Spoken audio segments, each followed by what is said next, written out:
What's up, y'all? It's me, it's your boy Asmongold, and today we're going to be doing a real talk video. It's just going to be me and you, and we're going to be asking two main questions. First one, is Blackrock Foundry too hard? And we're really going to be looking at Mythic here. Heroic is kind of hard as well, but Mythic is where the real difficulty hike happens, and so we're going to be focusing on that. Second question is the difficulty hike the reason that the rating guilds are falling apart, or what is the reason the rating guilds are falling apart? Now, I think there's a lot to this, and so this video might be kind of long, but it can't be too long because I got to be at Wendy's in like an hour, okay? And so we're going to try and go through these points pretty quick because, again, I don't want this to get boring or whatever else. Now, a couple of things is that I get a lot of these topics. I read the forums every day. I read like the Reddit forums, the general forums, etc., etc., etc. And boy, oh, there's some dumb shit on the forums. Oh my God, right? But at the same time, there's some really, really smart stuff on the forums, and people say some thought-provoking and intelligent things. And that's one of the things that's kind of like what was my inspiration for making this video. And I use a lot of those posts, like something, I read something that like kind of makes sense to me on the forums, and I talk about it, right? And so I guess like half of this video is going to be like kind of more subjective things, and the other half is going to be more quantitative things. And first thing we're going to look at is the quantitative things. Now, I mean, like, let's be real, guys. Why is Mythic difficulty harder? It's because you can only bring 20 people, right? Like, let's say you've got a group of 20 people, but 3 of them suck, right? You just don't bring them, and you do it 17-man, and, do heroic, and it's no problem. They sit the bench, and, nobody's feelings are hurt. I guess maybe their feelings are hurt, but point is you kill the boss, right? In Mythic difficulty, you got to bring those 3 shitty players, and sometimes they make sure that you wipe, or they cause you to wipe, or whatever else. And that's a big deal. And I don't think that really they should get rid of the static raid sizes, but really, whenever you go into, you can bring in however many people you want, and so you can cut out all of the bad players, and then you make this transition where, okay, now you have to make sure you have 20 people. Sometimes you have to take some people, or you have to not take some people who want to be in, and so it's a lot of guild leadership and management skills that go into this, and I think it's one thing that really separates good guilds from bad guilds. And I don't really think that they should get rid of it, but I think it should be known that the difficulty, the set raid size is something that really is difficult for people to meet, and it, as I said, it separates good guilds from bad guilds. Now, the main thing, like, guys, I think this is a really big deal, and I know not a lot of people really talk about this, is battle reses. You only can have 1 battle res at the start of the fight in Mist difficulty. Like in Mists of Pandaria, in 10-man you had 1 battle res, and 25-man you had 3 battle reses, period. It was simple. There's not really a lot of guesswork or, oh, how many battle reses do we have now? It was very simple, and there was no real confusion, and I would prefer that they went back to that and just gave people 3 battle reses for Mythic difficulty, and it would be a lot simpler. And another reason for that is, honestly, like, all right, I'll give you guys an example, all right? We were doing Throgar last night, and your boy Asmongold got hit by a fucking train, okay? And I died. It was in like the first 30 seconds of the fight, too. Like, heroism hadn't even ended. And I got a battle res, and we kept going for the fight for another 30 seconds, and then the tank dies. Can't res the tank because we res me, right? For getting hit by the train. We wipe, and we wipe because of that. Like, if we still had the Mists of Pandaria battle res system, it would have been no big deal. So I do think the battle reses play a really big part, because like you can't really make progress in the same way if you're wiping all the time at the beginning of the fight. And so if you lose a couple of key players back in the day, back in Mists of Pandaria, it was not back in the day, it was like 6 months ago, it wasn't really a big deal. You could just recover, but now you can't recover in that same way, and so it's a much bigger emphasis on personal responsibility. So battle reses are a big part of this, and I do think they should go back to that. The second part is that right now my raid has not quite ended yet, and I'm doing a video with you guys, and the reason for that is I'm a warrior. I'm a warrior, and we're doing Mythic Blackhand. We killed Mythic Blast Furnace, so awesome. And we're doing Mythic Blackhand, and warriors just don't really have a spot in Mythic Blackhand progression. And I know that some warriors have killed it, and that's great, but compared to other classes, they're just not comparable when they don't have the same advantages. And I think that it shows when like the top three guilds that killed Mythic Blackhand only used 1 melee outside of rogues to soak the falling debris in phase 3. And so besides that, I think Paragon used Verdicchia as a DK, and I don't even know why that happened, right? And so the point is that melee are obviously at a huge disadvantage here, and casters, like whenever you have groups like Kromog, Method kills Kromog, 5 Moonkins, 0 melee. Like, doesn't that seem like a problem, like with class balance? And I think that because the Mythic DPS checks are very, very tight, you have to perform extremely well in Mythic, and the reason for that is that I mean, they made Mythic really hard. It is harder than Heroic used to be. And man, like, I don't really think it's a bad thing in a way, but I do think they should tone it down a little bit so you can bring other classes in, because shit, man, it's ridiculous. And, especially to be like one of those classes, like let's say you're a Death Knight or you're a Ret Paladin or you're a Warrior, you don't even really have a spot in progression just because you're fucked from the beginning. Like the second you made your character, you click Inner World, fucked. Okay, it's like you should just rename that little red box just fucked instead of Inner World, because that's what's really happening.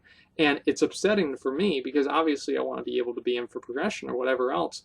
But whenever you have other classes like Hunters who can move at 100%, 100% movement of capabilities, while at the same time have higher DPS than any Warriors ever put out on that fight, you've kind of got a problem. And I think that needs to be addressed. Class balance really needs to be addressed. And, it leads to a lot of people just being denied from pug groups just because of their class. I don't really think that's fair. And something needs to be done. Now, another thing, I think that this is something that was like more in 10-man's back in Cataclysm, because I used to only raid in 10-man in Cataclysm for, I guess, like part of it at the beginning. And in 10-man difficulty, the individual performance expectations were a lot higher to kill each boss. And so, for example, like Halphus, you had to be playing at least like 95% of your performance in order to kill Halphus. But in 25-man, you were able to kill him pretty easily while people were only playing at like let's say you're playing like 90% performance in order to kill him in 10-man, you only have to really play like 85 or 80% in 25-man to kill him. And so in a lot of ways, the individual performance expectations in 10-man were a lot easier, and were a lot more stringent, and they were a lot harder, and on 25-man they were a lot easier. Whenever they made the jump from Mythic to from Mythic difficulty, making the one consolidated raid sides, they kept those expectations, in my opinion, of performance in 10-mans, and they doubled the amount of people that you had to have performing at that 90% expectation, and that's really fucking hard. Like, honestly, I think that's one of the big reasons is that in a lot of the Mythic fights in Blackrock Foundry, there's a personal responsibility element, and if you don't do that element, you're dead. Hands and Friends, get hit by the Stampers, you're dead. Let's see, what are some of the other ones? I'm just trying to think right now. Gruul, stand in front of the Smash, you're dead. I mean, like, I could think of like a million of them. Chromok, if you get hit by Call of the Mountain, you're dead immediately. And so there are all these different instant kill mechanics, and because of that, it makes it very hard. And that, on top of not having to battle reses, makes it twice as hard, okay? Because you can't res people, and you can't accommodate for those mistakes. And, there's a huge personal responsibility element of Blackrock Foundry Mythic, and if people can't handle it, oh, by the way, another one is getting hit by the trains. You get hit by a train, that's 2 million damage. Like, you can't even really heal or cool down through that. So you're dead immediately. And I mean, it's really, really hard, and I think something needs to be taken into account.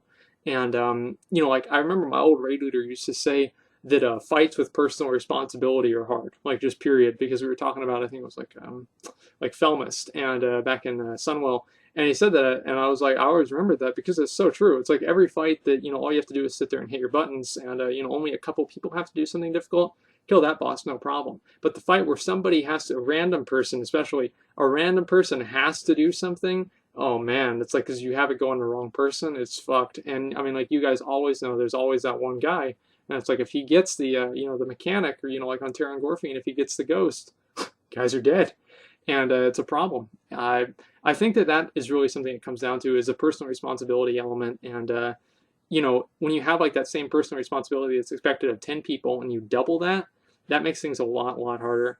And I think like another thing, and I've talked about this a ton of times, before, and that is 4 fucking raid sizes, like LFR, normal, heroic, and mythic. Holy shit. And like, really, you only have to do 3 of them. Like, mythic raiders skip LFR, and casual raiders skip mythic. And so you really do only have to do 3, but at the same time, it's like, come on, man. Like, you kill the same boss 3 different times. Like, how much more rewarding is it going to be for the 3rd time of killing the boss on mythic, or, killing on heroic?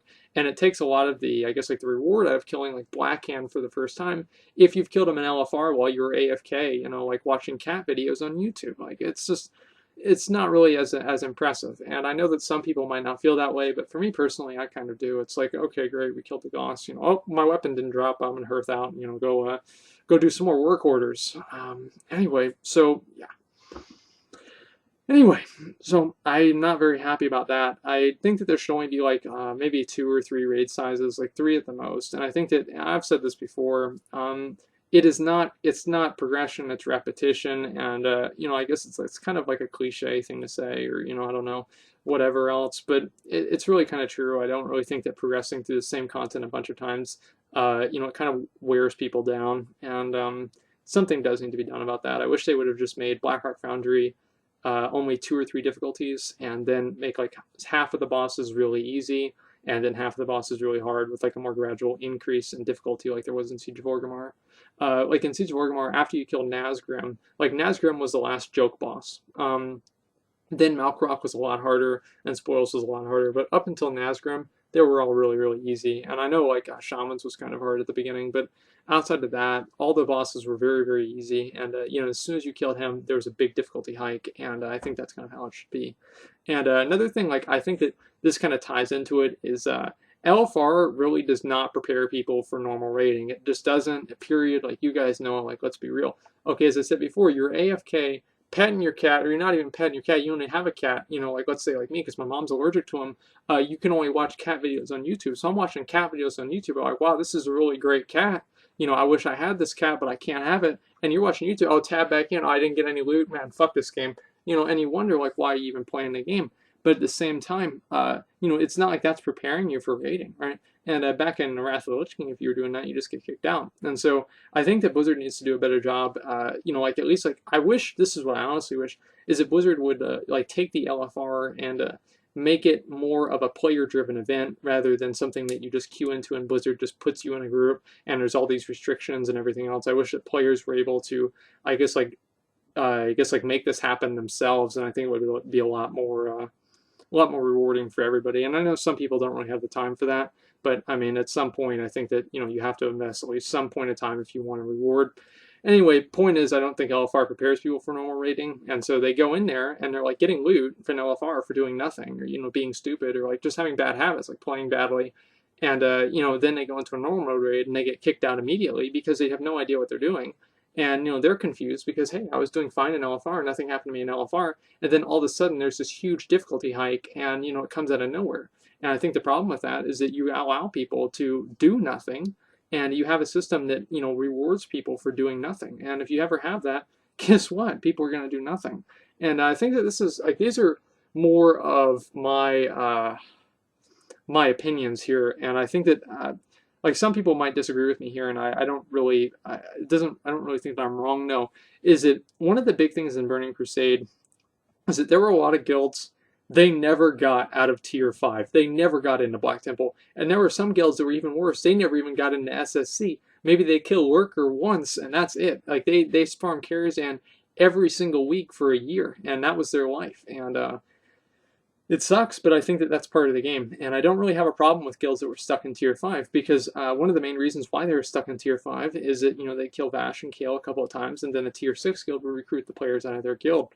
And that sucks, but it's the way it goes. And I think that a lot of the guild failures, I know like from my own personal experience, a lot of the guild failures in my guild have come from bad or faulty or, just like stupid leadership decisions. And like I remember one time we had like a bunch of officers leave the guild because they couldn't recruit any new people. And so almost every single time my guild has almost fallen apart, every single time had to do with, a very I guess like a very isolated problem within the officer corps or something like that. And so Warcraft gives you like this ability to where it lets you, it's like a simulation of an organization, and being able to manage, lead, and recruit for that organization will give you a lot more success than if you just have people who are really good at the game. And so a better, a guild that's run very effectively with very effective players will actually outperform a guild that's not run very effectively but with very good players. And I think that that's one of the very unique things about Warcraft, and I like that a lot. And it allows people to kind of, I guess, like simulate, I guess, like real life in a way. And also it adds like a whole different element. And I think that's one of the main things that made 25-man rating a lot harder than 10-man rating, is that you just didn't really have, if you have 10 people, you obviously have, like less than half of the same potential problems that you have in 25-man. And so you add in 25 people, 15 more people, or like, let's say 40-man rating. 40-man rating, like the problem with 40-man rating is you had to have 40 people. Like outside of that, it was easy, right? Boss is a joke. Boss is like, it's like there are mobs in Westfall like those. I think the bears have more abilities than what's his name than Ragnaros does. It's pathetic. And the main thing is just having people who knew what they're doing, and I'm okay with that. You know, that the organization is part of it, and I think that really should be part of it because it's something that makes Warcraft unique. Like everything else, you know, it just has to do with like gaming and, you know, like your ability to dodge out of fire, and it's just not really that impressive. But being able to succeed and, you know, be part of something that's bigger than yourself, and, you know, get yourself integrated into that, and then succeed as a team, like that is awesome. And I don't really want to see that go away. And let's be real, guys. I think that a lot of the guilds that are falling apart are 10-man guilds, because 25-man guilds are actually at an advantage here because they're able to cut some of their slack, whereas 10-man guilds have to double their roster. And you know, that makes the things a lot harder. I know like almost every 10-man guild that I have, or, you know, I know people in that guild, they've either fallen apart or they've lost a lot of ranks in their progression because they just couldn't keep up that same expectation whenever you're trying to double your roster. Sorry about that. But you know, I mean, like most guilds were able to make the transition, or I mean, not really most. Some guilds were able to make the transition from a 10-man to a 20-man, but most were not. And the 25-man guilds were really at an advantage. And again, I don't really think that that's a bad thing. It was a lot easier to run a 10-man guild, and it will always be easier to run a 10-man guild because you have less people to organize and manage and deal with. But you know, like it sucks for 10-man guilds. Like I wish that they would have done something to, I guess, like integrate, I don't know, some sort of like guild merger system, or I don't know, like maybe talked about that or emphasize that more. I guess like Blizzard would have, and I don't really know. But I think that another thing that a lot of people don't really they don't really look at and they don't realize is that a lot of newer players are not really coming into the raiding scene. And as like I know this because like I recruit from my guild, and I know that even though like my own personal experience is only like a very small anecdote of all of the people who play the game. Whenever I don't think I've had one person this entire expansion who started playing the game who joined my guild in Mists of Pandaria. And so we all have people like, and most of them are from Wrath of the Lich King or Burning Crusade. And so you have people, and you don't have like, where are all these new players coming from? You know, where are the new people? And I'm not really seeing it, and I don't really think a lot of people are either. Like, I mean, I have my channel, and I talk to you guys, and like, you guys send me messages all the time. And a lot of you guys kind of include like, oh, I've been playing since this long or whatever else. Almost everybody that sends me messages has been playing since like Burning Crusade, Wrath of the Lich King, or even Vanilla. Like I hardly ever get very new players. And I understand that maybe they're just not the ones sending me messages. Okay, that's fine. But it seems very one-sided. And I think that's a really big systemic problem that people aren't really aware of. And it's a really big deal. And I think a lot of these, like I guess like these casual centric changes, and I'm really talking about like LFR and a new normal mode that used to be the flex difficulty in Siege of Orgrimmar.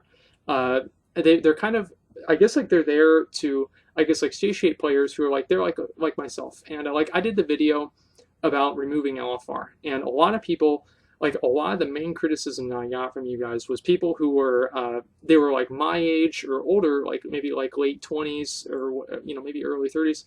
And you know, they used to be an adventurer like me or adventurer like us, but then they took a job to the life, and you know, they don't really have the same time. And I understand that. And you know, they say that LFR kind of allows them to kind of, I guess, like experience the same things that they used to experience, or at least raid kind of the same way that they used to in high school. Because like, let's say they used to raid in Burning Crusade, and they raided as much as I did, and you know, I think that that's awesome. But it's like there comes a time where you ride into the sunset and you fade away. You know, you put up your shield and it's done.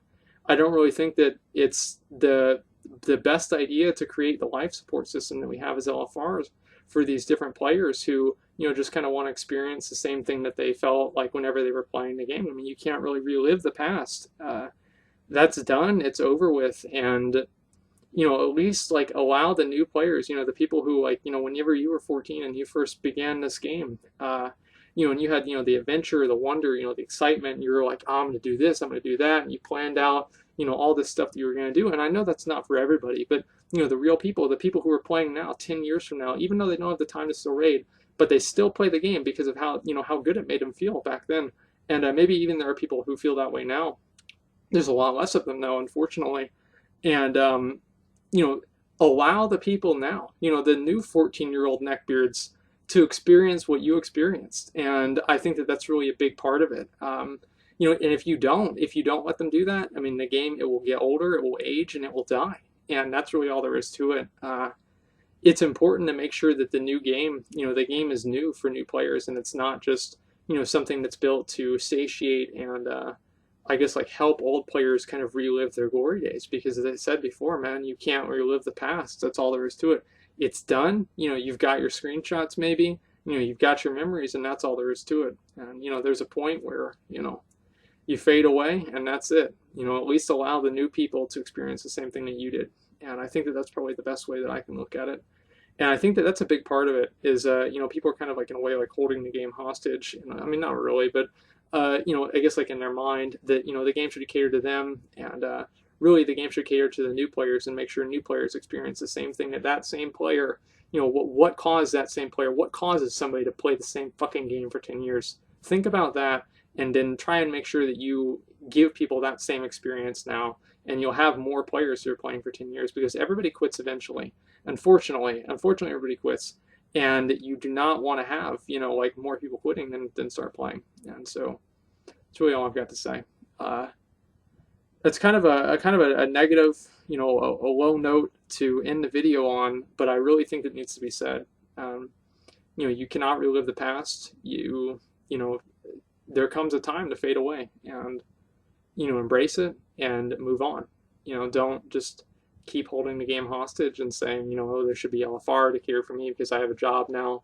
No, I mean, there comes a point where it's the end. It came to point for me, and for a hardcore raider, the two best days in a hardcore raider's, I guess, a raiding career is the day they join their 5-8 hardcore raiding guild, and then the day they leave it. And that's really true. So I think there takes a lot of there's a lot of thinking and introspection it takes to really realize that and understand it. And so hopefully you guys understand where I'm coming from. If not, of course, I'm sure you guys will let me know. I don't even need to say. But that's pretty much all I've got. And I think that those are the real reasons why Blackrock Foundry is hard. There's the battle reses, of course, mostly, and the increased raid size plus the personal responsibility. And then also, the quantitative things is, or not quantitative, like subjective, like my opinions, raid leadership, and, apathy, really, to move up through the ranks in the same way that maybe like we did whenever, 10 years ago, whenever we were like in high school. And I guess I'm talking to the people who are telling me how they should keep LFR as like some sort of life support system for their subscription. Don't really think it's the best thing to do. But either way, I'm sure a lot of you guys will disagree. That's pretty much all I've got. Thanks for watching. Like, comment, subscribe.